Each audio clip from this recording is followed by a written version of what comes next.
There were vinyl vampire capes with cardboard collars and foam clown noses and pieces of rubber made to look like scars and open wounds. Costumes hung from the ceiling like bodies with no bones. There were masks, too, staring back from their hollowed-out eyes, small slits between spray-painted lips, so that a person could breathe. I had wanted to be a gypsy that year.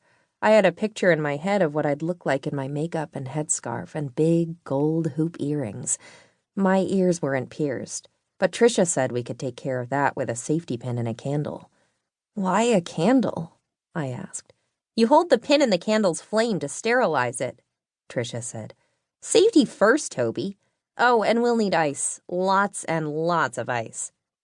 But my mom had said no, that I was going to be a pirate because she saw it in a magazine and I could put Vaseline on my face and smear coffee grinds onto my cheeks.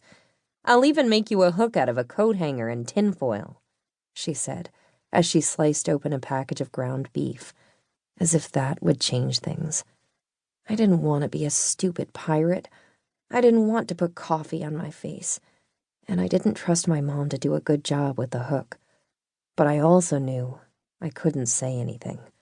If there was one thing I had to do every day, it was to make sure I didn't say or do anything that would upset my mom. When she got upset, when the dark thoughts started running around inside her head like angry squirrels, the entire world turned upside down. It was my job to keep things right side up. I wanted to be a gypsy that Halloween because I wanted to be beautiful that year. I wanted to see what was possible.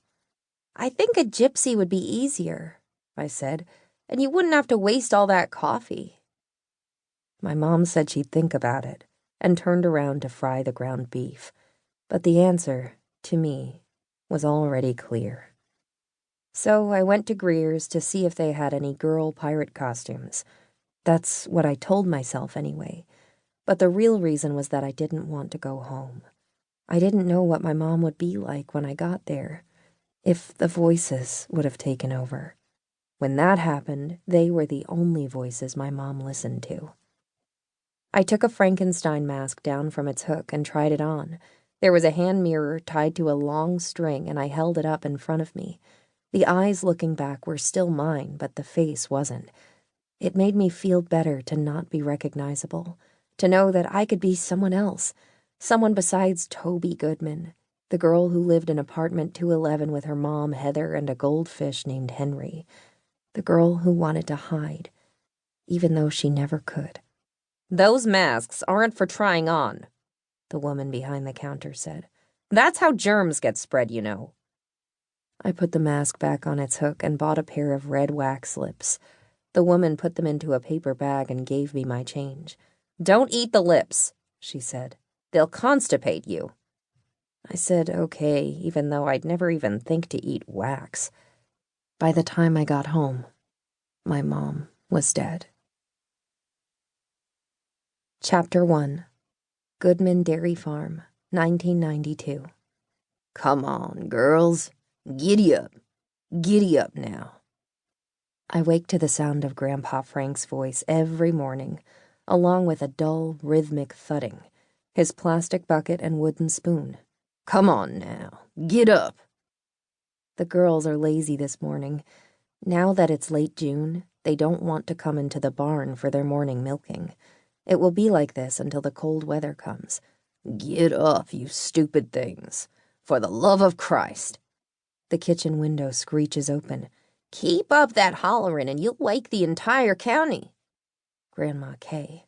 "Won't be me who wakes up the county," Grandpa Frank yells back. "You're doing just fine on your own. And you left them bed sheets on the line overnight again. Now they're going to smell like cow shit." "If anything around here smells like cow shit..." The window slams shut. I look up at the pink glass light shade on my ceiling with the little Raggedy Anns. Grandma Kay bought it for me when I first moved to the farmhouse 5 years ago.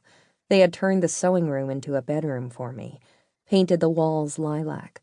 Grandma Kay made curtains with a butterfly pattern. They even brought in a little table to set Henry's fishbowl on, although he died not long after.